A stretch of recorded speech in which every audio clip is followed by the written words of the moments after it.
자, 이번 시간에는 경우의 수에 대해서 좀 배워보도록 하겠습니다. 일단 경우의 수라는 것 자체가 기본적으로 봐야 될 게 뭐냐면 개수를 얼만큼 되는 건지 개수에 대해서 세는 것에 대한 얘기예요. 개수를 잘 세려면 결국은 가장 중요한 포인트가 뭐냐면 분류를 얼만큼 잘 하느냐에 따라 다른 거예요. 잘 나누느냐 얼만큼. 그래서 가장 중요한 포인트가 분류다 라는 거 기억을 해 주시면 되겠습니다. 일단 뭐 기본적으로 그 경우의 수에서 기수를 쓰는 것이 아닌 직접 세는 방법에 대해서 배우는 것이라 일단 간단한 형태의 개수 세는 방법들, 그 다음에 뭐 부가적으로 필요한 기술들, 이런 것들을 좀 배워보도록 하겠습니다. 자, 먼저 배수 판정법에 대해서 얘기를 좀 할 텐데요. 뭐 중학교 때, 고등학교 때 배수를 어떻게 판정하는가 기본적인 것들은 배우긴 하는데 한번 총 정리해서 배워보도록 하겠습니다. 자, 먼저 가장 쉬운 것들부터 얘기를 좀 해보죠. 2의 배수, 다 알고 계시는 거죠. 2의 배수는 끝자리가 2의 배수이면 되겠어요. 2의 배수라는 건 당연히 0, 2, 4, 6, 8. 그러니까 배수는, 고등학교 배수는 기본적으로 그 정수를 곱해서 만들어진 숫자들이기 때문에 0이나 음수까지도 다 포함하고 있다. 이렇게 보시면 되겠습니다. 자, 다음에 또 쉬운 거, 5의 배수. 5의 배수는 역시 끝자리가 5의 배수죠. 당연히 끝자리가 0이나 5가 되면 되겠고, 또 쉬운 거 10의 배수는 뭐 안 봐도 되겠네요. 끝자리가 0이면 되겠습니다. 자, 다음에 많이 이제 헷갈려 하시는 부분 중에 하나인데 이 4의 배수거든요. 4의 배수를 좀 얘기를 좀 해볼게요. 4의 배수는 일단 결론부터 말씀드리면 끝에 있는 끝 두 자리가 4의 배수면 전체 숫자가 4의 배수가 되게 돼 있어요. 왜 그러냐면 100이나 1000이나 그 이상이 되는 이런 값들은 전부 다 얘네들이 다 뭐냐면 얘네들이 4의 배수예요. 그러니까 그 이상은 따질 필요가 없다는 얘기죠. 그러니까 그 아래쪽 100 이하에 있는 끝에 있는 두 자릿수가 4의 배수인지 아닌지를 판단하시면 되겠습니다. 여기서 규칙을 한번 좀 볼 수 있을 것 같아요. 뭐냐면 2의 배수와 4의 배수가 끝자리가 2의 배수, 끝 두 자리가 4의 배수. 8의 배수는 끝에 있는 세 자리가, 글씨가 잘 안 나오네요. 자, 끝 세 자리가 8의 배수이면 결국에는 전체의 숫자가 다 8의 배수임을 알 수 있겠어요. 16의 배수도 끝 4자리가 16의 배수이면 가능하겠습니다. 자, 이제 가장 중요한 것 중에 하나인 걸로 좀 들어갈 텐데요. 3의 배수. 3의 배수는 각 자릿수의 합이 3의 배수이면 전체가 다 3의 배수가 된다 라고 보시면 되겠습니다. 얘를 한번 증명을 좀 해볼 텐데요. A, B, C라고 세 자리 숫자를 한번 보고 얘기를 좀 해볼게요. 얘는 실제 숫자를 써보면 100A 플러스 10B 플러스 C가 되겠죠. 얘를 3의 배수인 가장 커다란 형태의 숫자로 묶어볼게요. 99A 플러스 9B로 묶어보면 나머지 부분이 A 더하기 B 더하기 C라고 이렇게 표현이 될 거예요.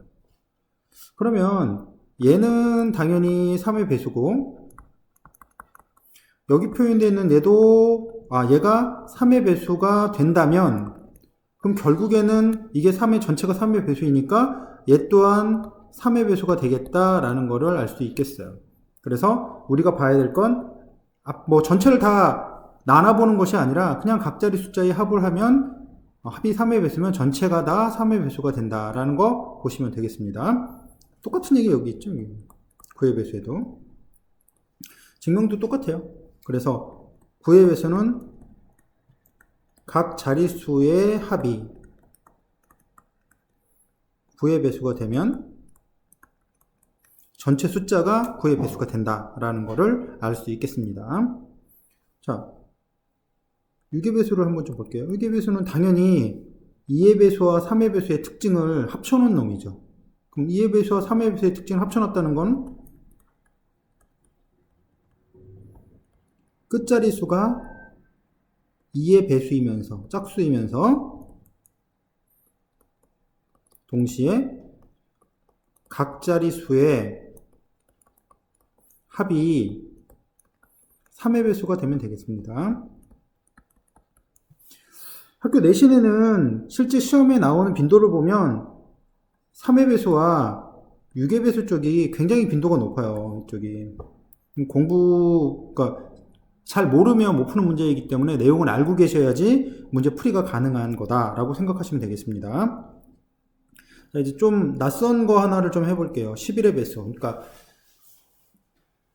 3의 배수, 9의 배수는 그냥 공부하다 보면 문제에도 나오고 잘 나와요. 11의 배수는 잘 나오진 않아요. 그런데 만드는 방법이 거의 동일하기 때문에 내고 싶으면 충분히 낼 수 있지 않을까 생각도 들고 참고 삼아 알아두시면 도움이 될 거라고 생각이 들어서 한번 넣어봤습니다. 자, 일단 내용을 한번 보도록 할게요. A하고 B하고 C가 세 자리 숫자라고 생각을 하시고 100A 플러스 10B 플러스 C라고 표현을 해주면 얘를 아까 했던 것처럼 99A 플러스 11B 플러스 이렇게 11의 배수를 먼저 만들어 주는 거예요. 그러면 나머지 A 빼기 B 더하기 C라고 표현될 텐데 여기 있는 요 놈이 11의 배수가 되면 얘가 11의 배수이기 때문에 여기 있는 얘가 11의 배수가 되겠다라는 것을 알 수가 있어요. 그럼 이게 무슨 말이냐면 끝자리에서부터 더하고 그 다음 거는 빼고 그 다음 거는 더하고 이런 식으로 더하고 빼고 더하고를 반복을 시키다 보면 결국은 그것이 11의 배수가 되면 전체가 11의 배수가 된다라고 보시면 되겠어요. 그래서 얘를 한번 표현을 해보면 어떤 것이 있냐면 한번 좀 생각을 해봅시다. 좀 긴 걸로 1, 2, 1 2, 3, 1 뭐 이 정도도 뭐 11로 나눠보면 배수인지 아닌지 확인이 되겠지만 너무 길면 좀 귀찮잖아요. 그래서 얘를 확인하는 방법은 끝자리에서부터 1, 그 다음 거는 빼고 그 다음 거는 더하고 그 다음 거는 빼고 그 다음 거는 더하고 그 다음 건 빼고 뭐 이런 식으로 더하고 빼고 더하고 빼고 더하고 빼고 이런 식으로 표현을 해서 계산해봤더니 이것이 0 나왔네요. 얘가 11의 배수구나. 따라서 우리가 보려고 했던 얘도 11의 배수임을 알 수 있습니다. 자, 일단 배수 판정법은 이렇게 해서 넘어가도록 하겠습니다. 자, 다음에 자신의 자리에 자신이 갈 수 없는 경우의 수. 그러니까 자주 등장을 하고 그냥 무식하게 개수를 세는 방식으로 많이 나오는데 응용이 되면 상당히 까다로운 문제 중에 하나일 수 있는 문제예요. 그러니까 경우의 수를 출제하는 그 학교 선생님이라면 꼭 내고 싶은 문제 중에 하나가 아닐까라고 생각이 좀 드는 문제 중에 하나죠. 자, 어떤 얘기냐면 첫 번째, 두 번째, 세 번째, 네 번째 사람이 있어요. 근데 첫 번째 사람은 첫 번째 그 사람한테 선물을 주는데 자기 선물을 받지는 못하는 거예요. 그래서 얘는 두 번째 사람이 준 거, 세 번째 사람이 준 거, 네 번째 사람이 준 거 이런 선물들을 받게 돼 있다는 거죠. 자, 그러면 두 번째 애가 선물을 줬는데 여기 두 번째는 2가 아니니까 첫 번째하고 세 번째, 네 번째에서 다 받을 수 있어요. 그 다음에 1, 2를 줬으니까 이쪽은 3, 4를 줄 수는 없으니까 4, 3이 와야 하고 이런 식으로 2, 3이 오면 얘는 4, 1이 와야 하고 2, 4가 오면 얘는 1, 3이 와야 하고 여기 세 가지가 되는 거예요. 직접 세는 거죠. 그러니까 직접 세서 얘를 바라보면 결국 얘도 세 가지, 얘도 3가지, 얘도 3가지 해서 총 9가지가 돼요. 이거 한 번 더 세볼까요? 이건 좀 두 번째 거는 좀 첫 번째 거는 약간 다르긴 하는데 한 번 더 세볼게요. 얘는 3이 있으면 여기는 2가 못 오니까 1하고 4가 오겠죠. 1하고 4가 오면 1, 3을 썼으니까 이 다음에는 2, 4인데 뒤에 4가 못 오니까 4하고 2. 그 다음은 여기는 1하고 2가 올 수 있고 반대로 2하고 1이 올 수 있죠. 이렇게 3가지, 얘도 3가지 이렇게 셀 수 있어요. 근데 문제는 이렇게 문제를 하다 보면 이게 더 많아지거나 아니면 좀 다르게 섞여 있을 때 문제를 다루기가 어렵기 때문에 좀 일반적으로 그냥 개수 세는 게 아니라 계산으로 딱 한 번에 계산이 되는 그런 방식에 대한 거를 한번 배워보도록 할게요.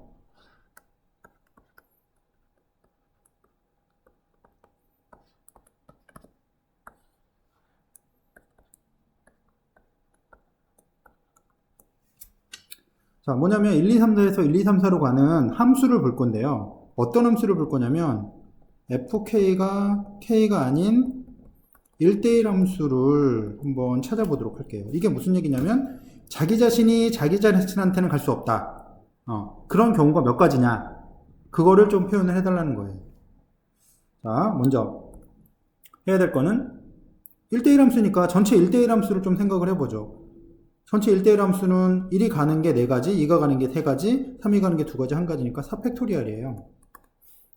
이거 알고 계실 거라고 생각이 듭니다. 4, 3, 2, 1 이렇게 이제 4서부터 곱해지는 거예요. 자, 거기에서 이거는 이제 컨비네이션을 배우고 가야 되는데 일단 컨비네이션 부분을 배웠다 생각하고 한번 얘기를 좀 해볼게요. 자, 먼저 여기에서 뭐냐면 1이 1로 가는 거는 빼주셔야 되죠. 1이 1로 가면 안 되니까. 그러면 나머지 애들이 자유롭게 이제 곱해지는 거 가질 수 있으니까 얘는 3팩토리얼이에요. 자, 근데 문제는 이제 이게 2도 되고 3도 되고 4도 되니까 4개 중에 하나를 선택해서 이런 식으로 빼준다는 얘기죠. 근데 문제는 뭐냐면 1이 1로 가고 2가 2로 가는 게 너무 많이 빠졌어. 2번이 빠져있기 때문에 이 2번 돼 있는 애들은 다시 한번 뭐 해줘야 되냐면 4개 중에 2개를 선택을 하는 거죠. 1, 2나 2, 3이나 3, 4 뭐 이렇게. 그 다음에 다시 2팩을 또 시키시고요. 다시 4개 중에 하나를 선택해서 3팩을 다시 빼주시고 너무 많이 빼가지고 4개 중에 3개구나. 3개.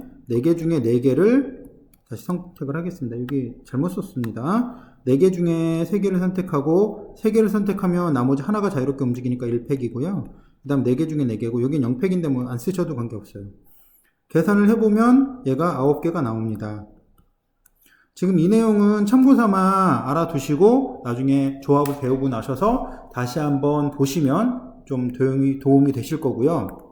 일단 참고삼아 알아두시라고 만약에 4개가 아니라 5개가 되면 11개씩 4개가 돼서 개수를 세보면 44개.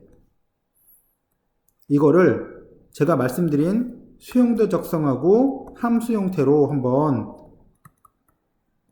확인을 좀 해보셔야 될 것 같아요. 꼭 확인을 해보시기 바랍니다. 그리고 나중에 수업 시간에 응용 문제를 저랑 같이 한번 다뤄보시면서 내용을 정리해 보도록 하겠습니다. 자, 다음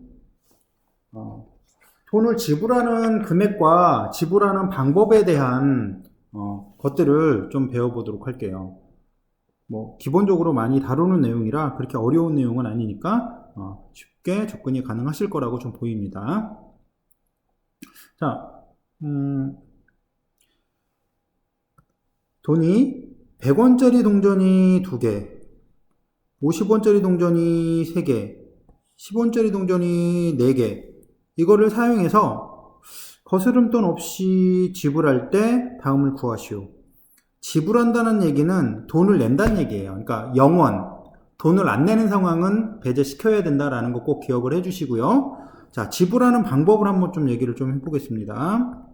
지불하는 방법은 100원짜리가 있고 50원짜리가 있고 10원짜리가 있어요. 근데 100원짜리에는 뭐냐면 안 쓰는 게 있죠. 0개. 100원짜리를 1개, 얘를 2개 이렇게 할 수 있기 때문에 얘가 쓸 수 있는 방법은 세 가지예요. 그럼 50원짜리는 쓸 수 있는 방법이 네 가지겠죠. 안 쓰는 거 포함해서. 10원짜리는 5개입니다. 그래서 100원짜리 쓰는 각각에 대해서 50원짜리, 10원짜리 얘네들이 각각 나오기 때문에 곱을 해주셔야 돼요. 그러면 얘가 몇 가지가 나오면 60가지가 나오는데 이제 문제가 있는 게 뭐냐면 우리가 원했던 건 60가지가 아니에요. 지불하지 않는 걸 빼야 되기 때문에 여기에서 하나를 빼서 59가지다 라고 해서 이것이 지불하는 방법의 수예요. 여기서는 뭐냐면 100원짜리 한 개랑 50원짜리 두 개가 서로 다른 지불 방법이라고 보시면 돼요. 그러니까 그냥 100원 따로, 50원 따로, 10원 따로 이렇게 이제 곱을 해가지고 계산하시면 됩니다. 자, 이제 지불 금액의 수에 대한 얘기를 좀 해보도록 할게요. 똑같은 것 같은데 이제 가장 기본적으로 어떤 얘기냐면 아까 이쪽에서는 얘네들이 서로 달랐다 얘기했어요. 근데 100원짜리 한 개랑 지불 금액에서는 50원짜리 두 개가 서로 어때요? 이게 똑같이 돼버리거든요. 문제가 되는 거예요. 자, 그러면 100원이 두 개가 있고 50원이 3개가 있고 쓰면 안 되겠구나. 자, 50원이 3개가 있고 그 다음에 10원이 4개가 이렇게 있는데 문제는 얘네들이 겹치는 상황이 나오는 거죠. 그러면 어떻게 주냐면 더 작은 쪽으로 깨주시면 돼요. 왜냐면 100원짜리 두 개를 50원짜리 4개로 만들어서 깨주면 여기 50원짜리가 몇 개가 되냐면 50원짜리가 합쳐서 7개가 되는 거죠. 얘가 7개, 얘가 4개를 가지고 만드는 방법을 생각하시면 돼요. 몇이냐면 7개는 이제 사용하지 않는 것까지 해서 8가지 방법이 있고 그 다음 100원짜리는 10원짜리는 4개니까 안 쓰는 것까지 해서 5가지 방법이 있죠. 거기서 아까 말한 것처럼 지불하지 않는 금액을 하나를 빼주고 나면 39가지 이렇게 이제 표현이 되겠습니다. 자, 이제 뭐 그냥 단순히 이렇게 계산하는 거야 이제 나중에 문제를 여러 번 풀다 보면 저절로 익히시게 되는데 이게 중요한 거는 직접 세는 작업들이에요. 가장 중요한 건 아까도 맨 처음 말씀드렸지만 경우의 수는 개수를 세는 거예요.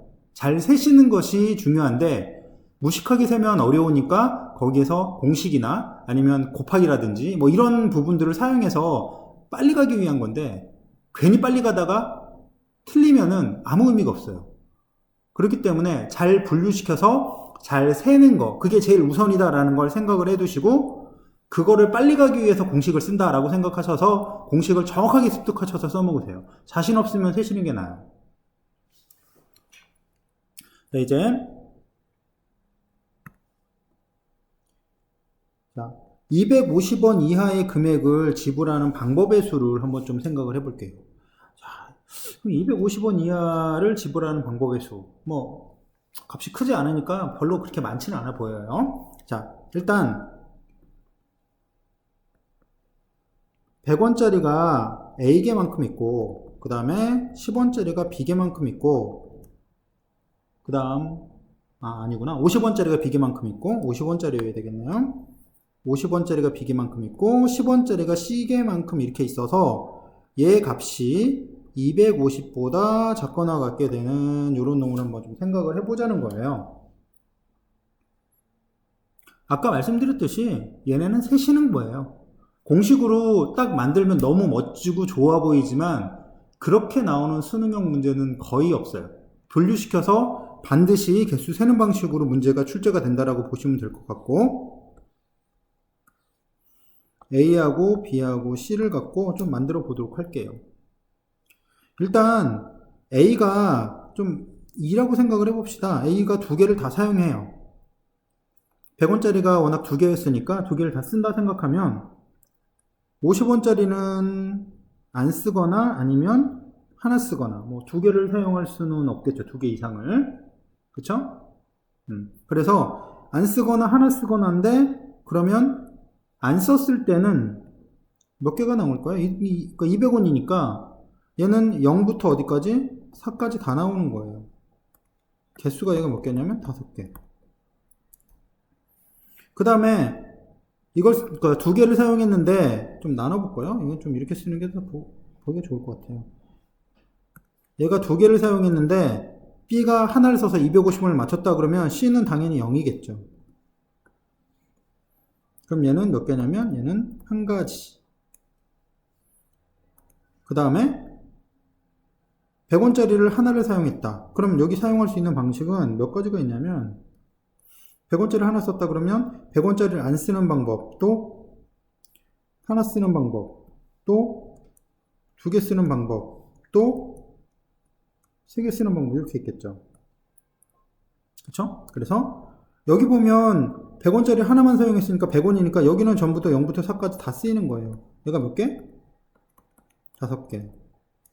얘는 150원을 사용했으니까 여기는 다 써도 관계없죠. 250원 안 되니까 얘는 5개. 그 다음에 얘는 200원을 썼으니까 0부터 4까지 얘도 5개. 얘는 250원을 썼으니까 0밖에 없겠네요. 얘는 1개. 이렇게 표현이 되겠어요. 그래서 얘를 0일 때도 마찬가지로 이렇게 개수를 세주시면 돼요. 그러니까 뭐냐면 가장 기본이 하려고 하는 가장 기본적인 부분들이 뭐냐면 개수를 세는 방법들, 일일이 세는 것이 기본인데 어떻게 나눠서 세느냐, 나눠서 셀 때 일단 수용도 작성하는 거, 표 작성하는 거, 그런 작업들이 좀 필요하다라는 거를 기억을 해주시면 될 것 같아요. 자, 일단 경우의 수 이제 기본 내용 중 마지막으로 최단거리로 이동하는 방법에 대한 얘기를 잠깐 하도록 할게요. 아직은 뭐 순열이라든지 이런 쪽의 기술을 배운 게 아니기 때문에 세는 작업들에 대한 연습을 좀 해보도록 하겠습니다. 첫 번째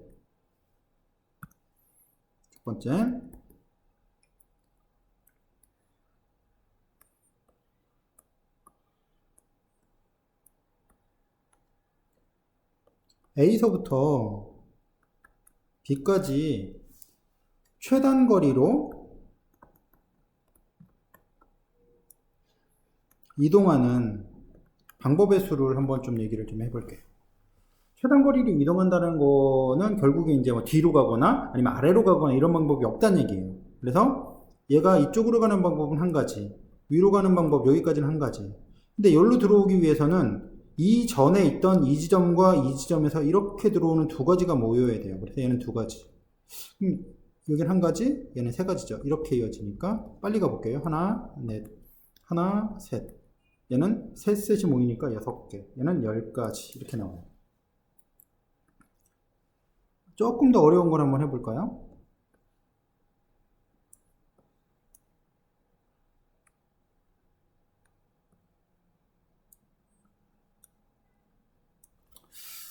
자, 이쪽 아래에 있는 A서부터 여기까지 가는 방법의 수. 이건 최단거리라고 얘기하기는 좀 힘들겠어요. 그러니까 얘는 최단거리라기보다는 왼쪽과 위쪽 대각선으로 해서 A서부터 어디까지 B로 가는 방법을 개수를 세는 거예요. 최단거리는 당연히 뭐 A서부터 B까지 이렇게 직선으로 가는 이게 최단거리이기 때문에 방법을 세려고 하는 거기 때문에 얘는 왼쪽과 오른쪽으로 가고 위쪽으로 가고 대각선으로 가는 세 가지 방법을 섞어서 A에서 B까지 가는 방법이 몇 가지가 있는지 그걸 찾아보자는 얘기예요. 자, 먼저 이쪽으로 가는 방법 여기는 한 가지겠죠. 여기서 A서부터 여기로 가는 방법이 한 가지입니다. 자, 이 지점으로 오는 것만 이해하시면 돼요. 얘는 그 이전에 얘로 들어올 수 있는 모든 길도를 다 더해 주시면 돼요. 바로 앞에서. 그래서 한 가지 한 가지 한 가지이기 때문에 얘는 세 가지예요. 다시 이쪽은 그냥 한 가지고 여기로 오는 것은 그 이전에 이쪽에서 모여지는 거기 때문에 몇 가지냐면 세 가지 한 가지 한 가지 더해지는 거니까 여기서 일로 가는 건 한 가지죠. 바로 여기까지 한 가지였으니까 5가지. 자, 이쪽은 한 가지고요. 여기는 이렇게 모여져야 되니까 5가지입니다. 이쪽은 이제 얘하고 세 가지가 모여야 되니까 13가지가 되겠어요. 일단 잘 참고하시면 굉장히 도움이 되는 부분이라 잘 기억을 해주시면 되겠습니다. 자, 실제 우리가 문제를 풀어야 할 것으로 이제 가보도록 할게요. 입체입니다. 입체라고 달라질 건 없고요. 여기서부터 개수 세는 작업들이 두려워하지 마시면 돼요. 그러니까 자기가 공식을 모른다 해서 못 푸는 문제들은 아니에요. 공식을 알면 빨리 갈 수 있다는 것 뿐이지 얘도 역시 마찬가지로 최단거리로 이동하는 겁니다. A서부터 i까지. 자, 가볼게요. A서부터 B까지 가는 방법은 한 가지겠죠. 그 다음 A서부터 F로 가는 방법은 역시 한 가지입니다. 그러면 여기 2로 오는 방법은 얘하고 얘가 섞여지는 거니까 여기는 두 가지예요. 이쪽은. 자, B에서 C로 가는 방법은 역시 한 가지. 그럼 여기 D로 오는 방법은 이 두 가지만 모여지니까 얘는 세 가지. 자, 그럼 J로 모이는 걸 한번 볼까요? J로 모이는 건 이쪽에서 오고 이쪽에서 와야 하니까 여기로 오는 게 몇 가지인지 알아야 되는데 여기는 한 가지가 이어져서 오니까 여기 한 가지예요. 그럼 얘는 세 가지. 이쪽은 이렇게 두 개가 모여지니까 당연히 세 가지. 그럼 여기는 몇 가지일까요? 여기는 이쪽에서 오고 이쪽에서 오고 아래서부터 이렇게 올라오는 거죠? 그쵸? 그래서 몇 가지가 되냐면 세 가지, 세 가지, 여기 세 가지를 더해서 얘는 9가지가 되겠습니다. 자, 일단 기본적인 개수 세는 작업들에 대한 것들 몇 가지를 좀 봤는데 이제 다음 시간에 순열 조합하면서 좀 더 이제 공식화되어 있는 거, 좀 더 어려운 거 어떻게 풀어내는지 좀 확인을 하도록 하겠습니다.